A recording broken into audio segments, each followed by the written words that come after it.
టాటరా classic రెటినాలకు world class treatment ఇప్పుడు మన భీరంగూడలో అమెరికన్ లేజర్ ఐ హాస్పిటల్స్.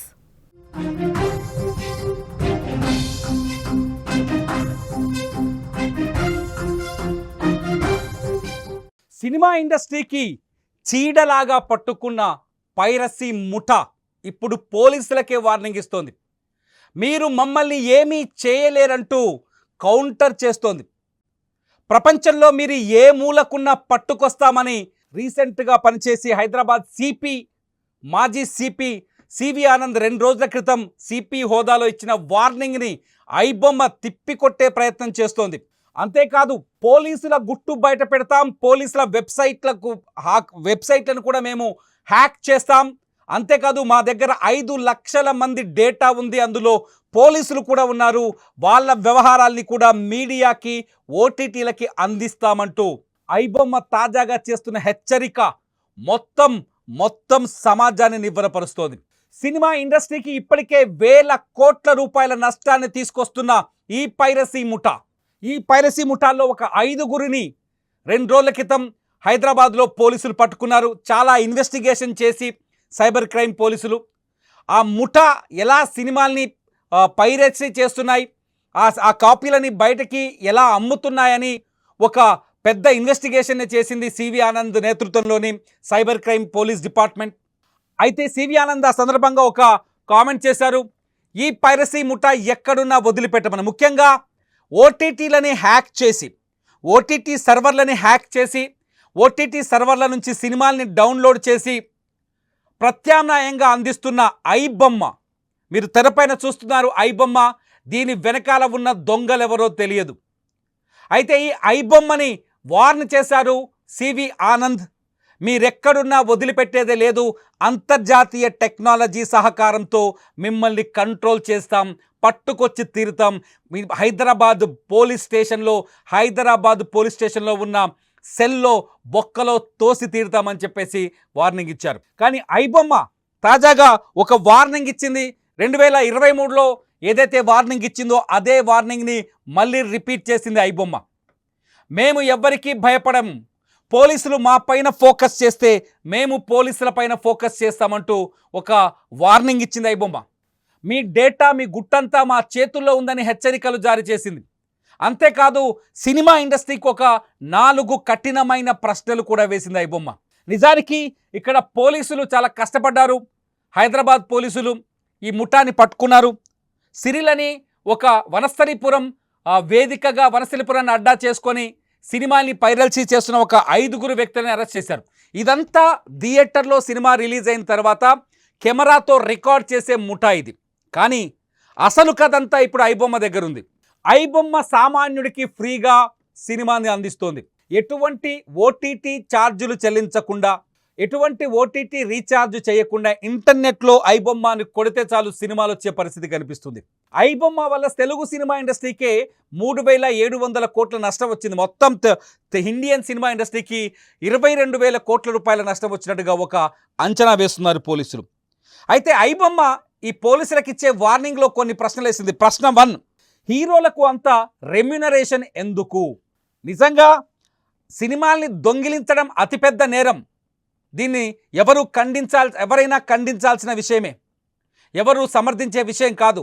సినిమాల్ని ఎందుకంటే ఎంతో కష్టపడి ఒక డైరెక్టర్ తన ఆలోచనని ఒక మూవీగా మార్చి ఎంతోమంది సినిమా కార్మికులు, ప్రొడ్యూసర్ ఎక్కడెక్కడనో అప్పులు తీసుకొచ్చి ఏదేదో కష్టపడి ఒక అద్భుతమైన సినిమాని తీసి దాన్ని ప్రజలకు అందిస్తే టిక్కెట్లు పెట్టి కొనుక్కొని చూస్తే ఆ ప్రొడ్యూసర్కి 4 రూపాయలు మిగులుతాయి. కానీ ఇక్కడ ఆ ప్రొడ్యూసర్లను కూడా ప్రశ్నించింది ఐబొమ్మ. చాలా మొట్టమొదటి ప్రశ్న ఇది. 2023లో కూడా ఇదే ప్రశ్న. అయితే ఐబొమ్మ ఆ 2023లో ఏదైతే వార్నింగ్ ఇచ్చిందో అవే వార్నింగ్లు మళ్ళీ రిపీట్ చేసినట్టుగా తెలుస్తుంది. ఈసారి పోలీసులకు వార్నింగ్ ఇస్తూ చేసినట్టుంది. మీ డేటాని మేము దొంగిలిస్తామని కొత్తగా పోలీసులకి వార్నింగ్ ఇస్తూ పాత ప్రశ్నలు రిపీట్ చేసింది ఐబొమ్మ. మొదటి ప్రశ్న, హీరోలకు అంత రెమ్యునరేషన్ అవసరమా? హీరో మీ కొడుకైనా సరే ఎందుకన్ని కోట్లు ఇస్తున్నారు హీరోలకి అని లిటరలీ ఐబొమ్మ అడుగుతున్న ప్రశ్నలో నిజం కూడా కనిపిస్తుంది. అది దొంగ సైటే, దొంగలే వాళ్ళని జైల్లో పెట్టాల్సిందే. కానీ హీరోలకి అంత రెమ్యునరేషన్ ఇవ్వడం వల్ల సినిమా బడ్జెట్ పెరుగుతుంది నిజం. సినిమా బడ్జెట్ పెరగటం వల్ల సినిమా టికెట్ ధర పెరుగుతుంది. సినిమా పిచ్చోళ్ళందరికీ నేను ఒక ప్రశ్న వేస్తున్నాను, నేను కూడా సినిమా పిచ్చోనే అయినా సరే వేస్తున్న ఒక ప్రశ్న. ఒక సినిమా హీరో సినిమా రిలీజ్ అవుతుందంటే ప్రీ రిలీజ్ షోలు అంటే రిలీజ్కు ముందు రోజే వేసే షోకి ఒక్క టికెట్ని 1000 రూపాయలు 1500 పెట్టి అమ్ముతున్నా కూడా కొనుక్కుంటున్నాం. మన పిచ్చిని వాళ్ళు క్యాష్ చేసుకుంటున్నారు, మీకున్న అభిమానాన్ని వాళ్ళు క్యాష్ చేసుకుంటున్నారు. ఫలితం సినిమా మధ్యతరగతి వారికి దూరం అయిపోతుంది. చాలా క్లియర్గా అర్థమవుతుందా? టికెట్ ధరల్ని అడ్డగోలుగా పెంచడం వల్ల సినిమా మధ్యతరగతి వారికి దూరం అవుతుంది. మధ్యతరగతి వాడే సినిమా ఇండస్ట్రీకి అసలైన ప్రేక్షకుడు. మధ్యతరగతి వాడే, రిపీట్ చేస్తున్నా, మీరు ట్రోల్ చేయొచ్చు, మధ్యతరగతి వాడే సినిమా ఇండస్ట్రీకి అసలైన ప్రేక్షకుడు. ఆ అసలైన ప్రేక్షకుడికి సినిమాని అందనంత ఎత్తుకు తీసుకెళ్లారు. కనీసం 220 రూపాయలకు తక్కువగా టికెట్ ఉన్న సినిమా ఏదైనా ఉందా? థియేటర్ ఏదైనా ఉందా? 2 తెలుగు రాష్ట్రాల్లో సింగిల్ స్క్రీన్ థియేటర్లు ఆల్మోస్ట్ ఆల్ ఆత్మహత్య చేసుకున్నాయి. సింగిల్ స్క్రీన్ థియేటర్లు దాదాపు మొత్తం పునాదులు లేకుండా పోయాయి. సింగిల్ స్క్రీన్ థియేటర్లలోకి వెళ్తే 20 రూపాయల నేల టికెట్టో, లేకపోతే 20 రూపాయల టికెట్టో, 30 రూపాయల టికెట్, 40 రూపాయల టికెట్ వదిలేండి, కనీసం తక్కువ 70 రూపాయల టికెట్ అయినా ఉండేది. ఎక్కువలో ఎక్కువ 200 పెట్టుకోవచ్చు. ప్రతి టికెట్ ముందు వరుసలో కూర్చున్నా 220 రూపాయలు ఇవ్వాలి, మొదట కూర్చున్నా 220 రూపాయలు ఇవ్వాలి. మొత్తం అన్ని సినిమాలకి ఈ మాల్స్ వచ్చేసి, ఈ మ్యాక్స్లు వచ్చేసి సినిమాని చంపేసిందే సినిమా ఇండస్ట్రీ. ఇది అందరి ఒపీనియన్, ఐబొమ్మ ఒపీనియన్ మాత్రమే కాదు. తెలుగు సినిమా ఇండస్ట్రీ తప్పు ఇందులో ఉందా లేదా మీరు ఆలోచించండి ఒకసారి. సినిమా టికెట్ ధరని పెంచేసి సామాన్యుడికి అందని స్థాయికి తీసుకెళ్ళిపోయారు. కట్ చేస్తే సింగిల్ స్క్రీన్ థియేటర్లను కూల్చేసి పెద్ద పెద్ద ఐమాక్స్లు ఈమాక్స్లు కట్టుకుంటూ వచ్చారు. ఫలితం ఏమైంది? ఒక మిడిల్ క్లాస్ అంటే 20,000 నుంచి నెలకి 30,000 సంపాదించే ఉద్యోగి ఫ్యామిలీతో సినిమాకి రావాలంటే వాడి జీతంలో వారం రోజుల కష్టాన్ని ఖర్చు పెట్టాలి.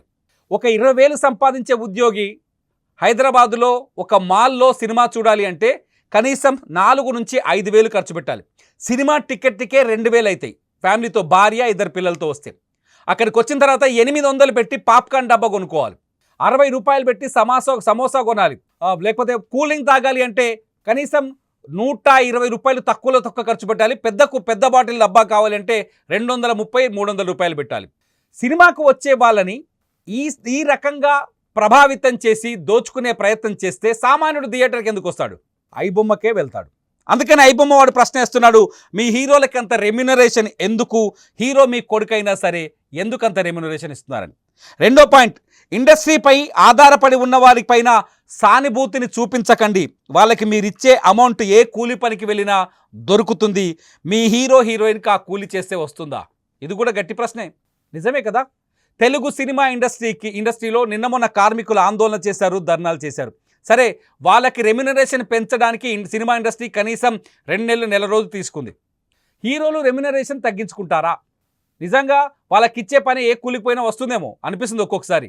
హీరోలు, నటులు ఎక్కువ రెమ్యునరేషన్ తీసుకోవటం వల్ల అది ప్రొడక్షన్ కాస్ట్ని పెంచి ఫలితంగా సినిమా టికెట్ల ధరలు పెరుగుతున్నాయి. సినిమా టికెట్ల ధరలు పెరగడం వల్ల సామాన్యుడు థియేటర్కి వెళ్లకుండా ఐబొమ్మకు వెళ్తున్నాడు. ఓటీటీకి కూడా వెళ్ళే పరిస్థితి లేదు. సినిమా నిర్మాణ వ్యయంలో రెమ్యునరేషన్లే అధికం. మళ్ళీ అదే చెప్తున్నారు వాళ్ళు. సినిమా నిర్మాణ వ్యయంలో రెమ్యునరేషనే అధికం, కరెక్టే కదా. ఒక హీరోకి ఎన్ని 10 కోట్లు అంటే 40 కోట్లు, 50 కోట్లు, 60 కోట్లు ఇలా డబ్బులు ఇస్తే ఆ హీరో మరింత హీరో అయిపోతాడు. హీరోల్ని నేను కూడా అడగాలనుకుంటున్నాను, నాకు ఎప్పటి నుంచో డౌట్ ఉంది. అంత రెమ్యునరేషన్ తీసుకొని ఇండస్ట్రీ పైన ఒత్తిడి పెంచడం వల్ల సినిమా చచ్చిపోతుంది కదా.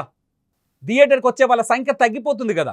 కథ ఎలా ఉన్నా ఒకప్పుడు కనీసం అమౌంట్ వచ్చేది సినిమా తీస్తే. అది హిట్ అయినా ఫ్లాప్ అయినా ప్రొడ్యూసర్కి నష్టం లేకుండా డబ్బులు వచ్చేవి. కానీ ఇప్పుడు హిట్ సినిమాలకు కూడా ఫుల్ అమౌంట్ వచ్చే పరిస్థితులు కనిపించట్లేదు. సూపర్ డూపర్ హిట్ సినిమాలకు కూడా ఫుల్ అమౌంట్ వచ్చే పరిస్థితి కనిపించట్లేదు. కాబట్టి సామాన్యుడు ఐబొమ్మకు వెళ్తున్నారు. లేదంటే నిన్న పోలీసులు పట్టుకున్నారు కదా, అటువంటి ఫేక్ లేకపోతే పైరసీ వెబ్సైట్లకు వెళ్తున్నారు. సినిమా పైరసీ నేరం, నేను దీన్ని వ్యతిరేకిస్తున్నా. కానీ మనం మారాలి కదా. సినిమా పైరసీ కాకుండా ఉండాలి అంటే థియేటర్లలో పోలీసు నిఘాలు పెడితే సరిపోదు. సినిమా పైరసీ కాకుండా ఉండాలి అంటే థియేటర్లలో పోలీసుల్ని పెట్టి లేకపోతే కెమెరాలు పెట్టి రికార్డ్ చేసే వాళ్ళని పట్టుకుంటే సరిపోతుందా? ఒక్క రోజుకి సరిపోతుంది, 2 రోజులకు సరిపోతుంది. ఒకసారి మహేష్ బాబు వెళ్ళి వరంగల్లో ఒకరిని కొట్టాడు. ఆ రోజుతో మహేష్ బాబే సమస్యలు ఇరుక్కున్నాడు, కానీ పైరసీ ఆగిందా? నాలుగో ప్రశ్న వేస్తున్నారు. నాలుగో ప్రశ్న ఏంటంటే అనవసర బడ్జెట్ పెట్టి సినిమా రేటును ఎందుకు పెంచుతున్నారు అని. ఇది కూడా ఆలోచించాల్సిన విషయమే సినిమా ఇండస్ట్రీ. అప్పుడు మీ టికెట్ ధరలు పెరుగుతాయి. ఫలితంగా మిడిల్ క్లాస్ మెన్ ఎవరైతే 20,000కి ఉద్యోగం చేస్తున్నాడో, 20,000 నుంచి 60,000 వేసుకోండి, 60,000 వరకు ఉద్యోగం చేస్తాడో వాడు ఖచ్చితంగా ఐబొమ్మకే వెళ్తాడు. అదే జరుగుతుంది. నిజానికి పోలీసులకి ఇదంతా తెలియదు. పోలీసులు చాలా నీట్గా నిజాయితీగా ఒక విషయం చెప్తున్నారు. ఎవరైతే ఈ సినిమా వెబ్సైట్లని స్కాన్ ఓటీటీలని ఆక్యుపై చేసి ఓటీటీలని అడ్చేసి హ్యాక్ చేసి అక్కడి నుంచి సినిమాలు డౌన్లోడ్ చేస్తున్నారో అటువంటి వాళ్ళ తాట తీస్తామని చెప్తున్నారు. వీళ్ళు తీయాల్సిన అవసరం ఉంది. ఐబొమ్మ వాడు ఎక్కడున్నా, దేశంలో కాదు విదేశాల్లో ఏ దేశంలో పట్టుకొచ్చి తోలు తీయాల్సిందే. ఎందుకంటే తెలుగు సినిమా ఇండస్ట్రీకి 3,700 కోట్ల నష్టం, మొత్తం ఇండియన్ సినిమా ఇండస్ట్రీకి 22,000 కోట్ల నష్టం. ఈ నష్టాన్ని ఖచ్చితంగా కంట్రోల్ చేయాల్సిన అవసరం ఉంది. ఎందుకంటే నష్టపోయేది ఇద్దరే ఈ సంఘటనలు జరిగితే. ఒకటి మిడిల్ క్లాస్ సినిమా టికెట్ కొన్న మిడిల్ క్లాస్ మెన్, మధ్యతరగతి వ్యక్తి అయితే. రెండోది వచ్చేసి ఆ సినిమాకి 100 కోట్ల బడ్జెట్ పెట్టిన ప్రొడ్యూసర్ కోణంలో ఎవరు ఆలోచించట్లేదు. దొంగలున్నారు. ఇటువంటి ఐబొమ్మ లేకపోతే మరొక సినిమా, మరొక వెబ్సైటు, దొంగ వెబ్సైట్లలో ఆ సినిమా కాపీ చేసి పెడితే ఫస్ట్ ప్రొడ్యూసర్ ఉరి పెట్టుకోవాల్సిన పరిస్థితి వస్తుంది. ప్రొడ్యూసర్ సినిమాని కోల్పోయి, ఆస్తుల్ని కోల్పోయి, సర్వం నాశనం అయిపోయే పరిస్థితి వస్తుంది. కాబట్టి ఖచ్చితంగా ఇది ఇండస్ట్రీ అంతా కూర్చొని పోలీసులకు థ్యాంక్స్ చెప్పడమే కాదు. నేను పెద్ద పెద్ద హీరోలు ఉన్నారు ఈ వీడియోలో, నేను చూపిస్తున్న వీడియోలో. కానీ పోలీసులకు థ్యాంక్స్ చెప్పడంతో సరిపోదు. పైరసీని అరికట్టడానికి ఇంకొక అడుగు ముందుకేసి సినిమా బడ్జెట్ల విషయంలో, బడ్జెట్ వదిలేండి, సినిమా టికెట్ల విషయంలో కఠినమైన నిర్ణయాలు తీసుకోవాల్సిన అవసరం ఉందేమో. పెద్ద పెద్ద థియేటర్లకి జనాలు వచ్చే పరిస్థితులు కనిపించట్లేదు. సింగిల్ స్క్రీన్ థియేటర్లని కాపాడుకోండి. ఇది చాలా రోజులుగా జరుగుతున్న చర్చే. ఈ చర్చలో మీరు కూడా ఈ వీడియో కింద కామెంట్ చేస్తూ పాల్గొనొచ్చు. ఈ చర్చని మొదలుపెట్టాం. ఈ చర్చలో మీ విలువైన సలహాలుంటే ఖచ్చితంగా వాటిని కూడా మరొక వీడియో చేసి నేను మీ ముందుకు తీసుకొస్తా. సినిమా ఇండస్ట్రీ, పైరసీ వ్యవహారం, దీంతోపాటు ఐబొమ్మ వార్నింగ్, ఈ అన్నింటిపైన ఒక్కసారి మీరు కూడా ఆలోచించేయండి. ఒకసారి చూడండి, మన అసలు థియేటర్లో సినిమా రిలీజ్ కాగానే ఎలా కొట్టేస్తారో మన రీసెంట్గా బదిలీ అయిన సివి ఆనంద్ చెప్పిన మాటలు వినండి. నిజంగా సినిమా ఇండస్ట్రీకి ఎంత నష్టం జరుగుతుందో మీరు కూడా ఆలోచించవచ్చు. సిరిల్ రాజ్ది ఈ వెబ్సైట్స్ అన్ని కూడా అతను ఆపరేట్ చేస్తున్నాడు. మూవీస్ ఏవైతే స్టోర్ చేసుకున్నాడో అతని హార్డ్ డిస్క్ లో వివరాలు ఈ విధంగా చూడండి. కుబేరా ఇక్కడ ఉంది, bun butter jam, mister Sitaare జమీపర్, ఇటువంటివన్నీ కూడా అతని దగ్గర అన్ని 550 movies in the last 4 years. So charts, payments గురించి ఏ మూవీ ఎక్కడ అప్లోడ్ అయింది, కన్నప్ప చూడండి అనేది చూస్తున్నాను. బెట్టింగ్ చేసే వాళ్ళు సబ్స్క్రైబ్ అయ్యి బెట్టింగ్ ఆడితే వాళ్ళకి ఆదాయం, వాళ్ళు అది పెరిగితే వీళ్ళకి పేమెంట్ పెంచుతారు. ఆ లింక్ ఒకటి అర్థం చేసుకోవాలి. Cyril Raj use torrent software for sharing. So ఈ విధంగా ఇది మొత్తం అతను ఏ విధంగా షేర్ చేసుకుంటున్నాడు పబ్లిక్తో, అంటే పబ్లిక్ వ్యూవింగ్ అనేది ఇది చూడొచ్చు. నెక్స్ట్ ఈ విధంగా కుబేరా మూవీ కూడా ఈ విధంగా అతని హార్డ్ డిస్క్లో దొరికింది. So these are camcorder recorded. కెమెరాలతో సినిమాలు తీసి థియేటర్లోకి వెళ్ళి కెమెరాలతో సినిమాలు రికార్డ్ చేసి వాటిని అమ్ముకునే దొంగలని నిజంగా దొరికితే ఉరి కూడా తీయాలని చెప్తాను నేను. ఎందుకంటే సినిమా ఇండస్ట్రీ కూడా ఒక ఆదాయ వనరులు, ఎంతోమందికి సహాయం చేస్తుంది. లక్షలాది మంది ఆ ఇండస్ట్రీ పైన ఆధారపడి బతుకుతున్నారు. సరే, టికెట్ల ధరల విషయంలో సినిమా పెద్దలు ఎటువంటి నిర్ణయం తీసుకుంటారో చూద్దాం. ఈ చర్చలో పాల్గొనే వారికి నేను ఇంకొక విషయం చెప్తున్నాను. చిన్న సినిమాలు ఈ మధ్యకాలంలో సూపర్ డూపర్ హిట్లు కొడుతున్నాయి. పైరసీ అయితే, అటువంటి చిన్న సినిమాలు పైరసీకి గురైతే నిజంగా సినిమా ఇండస్ట్రీకి ప్రోత్సాహం తగ్గిపోతుంది. సినిమాల్లో తీయాలనే ఆలోచన ప్రొడ్యూసర్లకు తగ్గిపోతుంది. ఇండస్ట్రీకి పెట్టుబడులు పెట్టే వారి సంఖ్య తగ్గిపోతుంది. ఫలితంగా సినిమాల సంఖ్య తగ్గిపోతుంది. సినిమాల సంఖ్య తగ్గిపోవడం వల్ల ఆ ప్రొడక్షన్ మీద ఆధారపడ్డ పేద కార్మికుల ఆకలి బాధలు పెరిగిపోతాయి. ఇది నిజమే. ఒక రకంగా మీరు ప్రశ్నించవచ్చు, ఐబొమ్మ ప్రశ్నించవచ్చు, సినిమా కార్మికులను సానుభూతి చూపించాల్సిన అవసరం ఉంది ఇక్కడ. కాకపోతే సినిమా ఇండస్ట్రీకి చిన్న సినిమాలు మాత్రం చావు దెబ్బ కొట్టకండి. టికెట్ ధరలు మార్చుకుంటే అన్ని పరిణామాలు మారుతాయేమో. పోలీసులకు ఫిర్యాదు చేయటం ద్వారానే ఈ ఇండస్ట్రీ మారుతుంది అనుకోవడం మాత్రం, అంటే ఈ పరిస్థితులు మారుతాయి అనుకోవడం మాత్రం కొంత అనాలోచిత నిర్ణయం అవుతుందో ఏమో. నేను చెప్పే మాటలు కొందరు కోపం కలిగించవచ్చు. నా మాటల్లో కూడా అనాలోచిత మాటలు అనుకునే వాళ్ళు చాలామంది ఉండొచ్చు. ఈ చర్చలో మీ అభిప్రాయాన్ని యథేచ్ఛగా నా పైన కూడా కామెంట్ చేయొచ్చు, నో ఇష్యూ. కానీ చాలా అవసరమైతే ఉంది. తెలుగు సినిమా ఇండస్ట్రీ ముందు కూర్చోవాలి. తెలుగు సినిమా ఇండస్ట్రీ టికెట్ ధరల మీద కూర్చోవాలి. షాపింగ్ మాల్స్లో ఉండే థియేటర్లోకి వెళితే సామాన్యుడు సినిమా చూడలేడు. అక్కడికి వెళితే ఆ సామాన్యుని ఆకట్టుకునే అంశాలు చాలా ఉంటాయి. ఒక బాబుని, నా కొడుకు నేను సినిమాకి తీసుకెళ్తే వాడు పాప్కార్న్ కావాలంటాడు. ఆ పాప్కార్న్ కొనాలి అంటే డబ్బా 800 రూపాయలు చెల్లించాలి. మీరు ఇప్పటికైనా సినిమా థియేటర్లకు వెళ్ళి చెక్ చేయండి. చాలాసార్లు సినిమా థియేటర్లో ఆహార పదార్థాలపైన చర్చ జరిగింది. ఒక్కడు కూడా దాన్ని ముందుకు తీసుకుపోలేదు. ఏ ప్రభుత్వం కూడా తీసుకుపోలేదు. భయపడిపోయింది. ఇండస్ట్రీని చూసి లొంగిపోయినాయి ఈ ప్రభుత్వాలు కూడా. టికెట్ ధరల్ని పెంచుకోమని జీవోలు ఇచ్చే ప్రభుత్వాన్ని కూడా నేను అంటున్నాను. భయపడి లొంగిపోతున్నారు. మీరు రికమెండేషన్లకు లొంగిపోయి సామాన్యుని థియేటర్కి దూరం చేస్తున్నారు.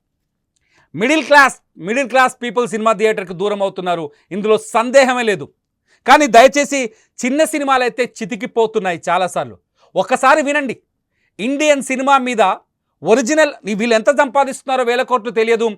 100 కోట్ల క్లబ్బు, 200 కోట్ల క్లబ్బు, 300 కోట్ల క్లబ్ అని ప్రకటిస్తారు. కానీ ఒరిజినల్ క్లబ్బు డిజిటల్ మీడియాలో దొంగ సినిమాల ద్వారా ఎంత వస్తుందో మన మాజీ సివిఆర్ అని చెప్పే మాటలు వింటే ఎంత డబ్బుని దొంగలు సంపాదిస్తున్నారో ఆ డబ్బుని సినిమా ఇండస్ట్రీ కూడా సంపాదించట్లేదో అనిపిస్తుంది. ఒకసారి వినండి ఆ మాటలు.